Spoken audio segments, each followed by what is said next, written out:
যখন নবীজিকে প্রশ্ন করল, নবীজি একটা লম্বা দূরত্বের সফর আমি আল্লাহ ভ্রমণ করাইয়া জান্নাতি বাহনের মাধ্যমে ভ্রমণ করাইলাম, দুনিয়ার কোন বাহন ব্যবহার করি নাই। আমি বুরাক রথ আপনার জন্য বাহন বানাইয়া ভ্রমণ করাইলাম, আমার আরশ মুআল্লাই নিয়ে আসলাম। আপনি আমার আল্লাহর জন্য কি এনেছেন? আল্লাহর নবী ফরমান, ওগো আল্লাহ, দুনিয়ায় এমন কিছু নাই যে জিনিসটা আপনার শানের মোতাবিক হয়। আপনি তো মহান, এমন কোন জিনিস নাই যেটা আপনার শানের মোতাবিক হয়। তবে আল্লাহ কিছু আনি নাই, তবে একটা জিনিস আমি আপনার জন্য এনেছি। কোন জিনিস হইতে পারে বলছেন? রসমালাই, মনে হয় রসমালাই হইতে পারে। কোন জিনিস?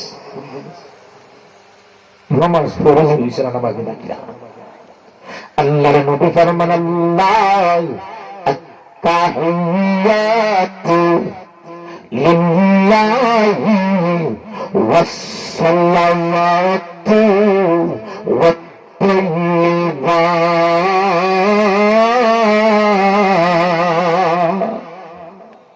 আল্লাহর নবী ফরমান,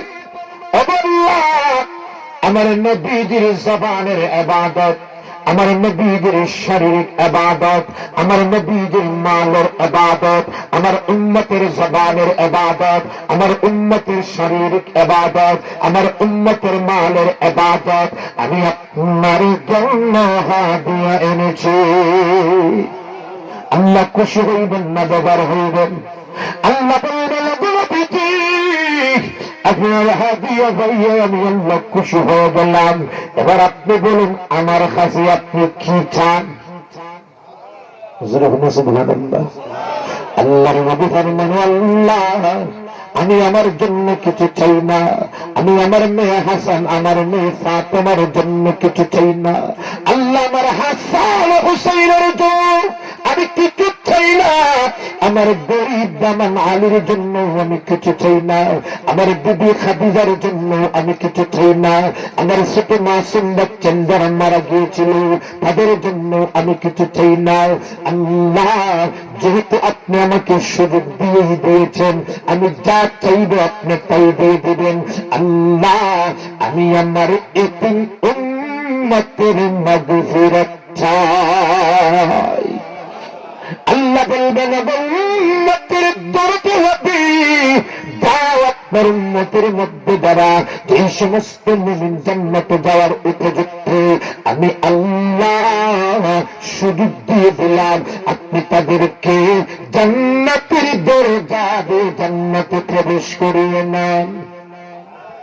এরপরে আল্লাহ বললেন, আসসালামু আলাইকা আইয়ুহান নাবিয়্যু ওয়া রাহমাতুল্লাহি ওয়া বারাকাতুহু।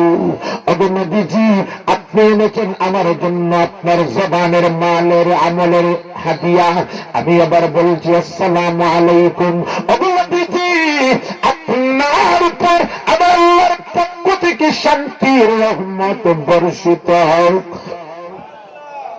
কার কথা? আল্লাহ বলছেন, ওগো নবীজি, আসসালামু আলাইকা আইয়ুহান নাবিয়্যু ওয়া রাহমাতুল্লাহি ওয়া বারাকাতুহু। ওগো নবীজি, আপনার উপর আমার পক্ষ থেকে রহমত, সালাম, বরকত, মাগফিরাত বর্ষিত হোক। নবীজি চিন্তা করছেন, আল্লাহ তো খালি আমার কথা কইছে, খালি আমার উপর নাজিল হইত, আমার উম্মতের কথা তো কইছেন না। সুবহানাল্লাহ, আসতে বলব। কারণ আমরা তো খালি নিজের পেটের চিন্তা করি, নিজে কি লাগান পালা খাইতাম, নিজে কি লাগান ঘর সুন্দর হইতাম, নিজে কি লাগান কুটিপতি হইতাম, অন্যের মাইরা নিজে কি লাগান ধনী হইতাম, ও চিন্তা যেরকম ঠিক না ঠিক নবী যখন দেখলা আল্লাহ তো আবার উম্মতের কথা কইছেন না, খালি কইছেন আমার উপরে নাজিল হোক রহমত বরকত। নবীর সাথে সাথে উম্মতের কথা স্মরণ করিয়া বলেন, ওগো নবী আল্লাহ, আপনার রহমত সালাম বরকত খালি আমার উপর নাজিল হোক না, বরং আমার উম্মতের সমস্ত মক্কারদের উপর নাজিল হোক।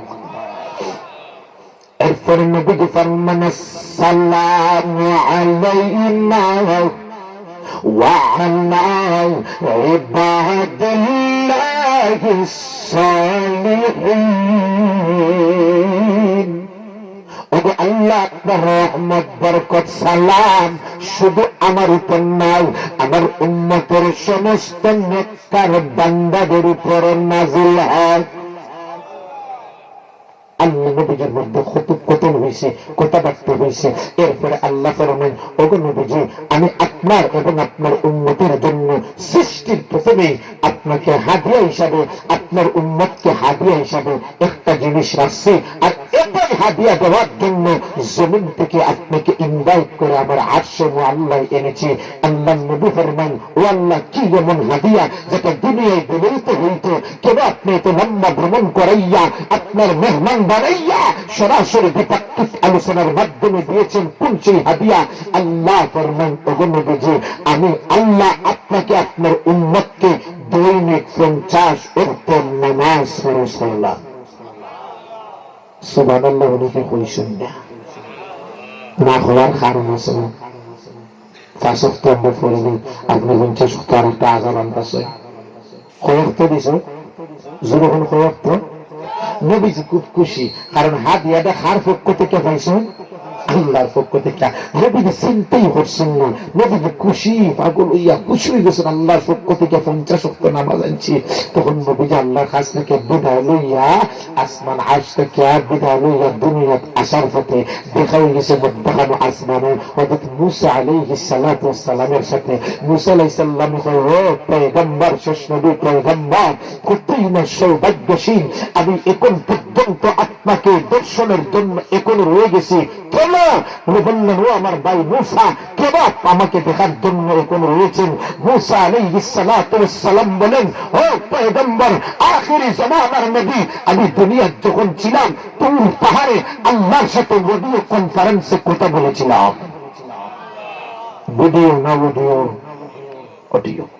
আমি ভিডিও কথাবার্তা বলতে বলতে আল্লাহর আশিক হইয়া একদিন আল্লাহকে বলেছিলাম, আল্লাহ,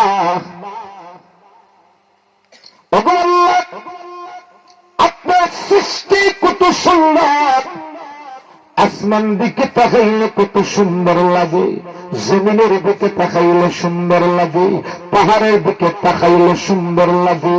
আল্লাহ, আপনার সৃষ্টি যদি এত সুন্দর হয়, না জানি আল্লাহ আপনি কত সুন্দর। আল্লাহ, দুনিয়ার মানুষে আমার সাথে কথা বলে না আমার জড়তার কারণে। আল্লাহ ফরমান, ও পয়গম্বর মূসা, তোর পাহাড়ে এসে আমি আল্লাহ আপনার সাথে একান্ত অডিও কনফারেন্সে কথা বলবো। মূসা আলাইহিস সালাতু ওয়াস সালাম প্রতিদিন তুর পাহাড়ে আল্লাহর সাথে অডিও কনফারেন্সে কথা বলেন। কথা বলতে বলতে এত ভালো লেগেছে, একদিন মূসা আলাইহিস সালাতু ওয়াস সালাম বললেন, আল্লাহ, আপনার কথা যদি এত সুন্দর হয়, না জানি আপনি কত সুন্দর। আল্লাহ আমার পয়গম্বর মূসার জীবনের শেষ একটা দাবি, আল্লাহ এত দিন অডিও কনফারেন্সে কথা বলেছি, আল্লাহ আমার মূসার ইচ্ছা হলো আমি একবার আপনাকে চোখকে ভিডিও ভাবে কনফারেন্সে দেখতাম।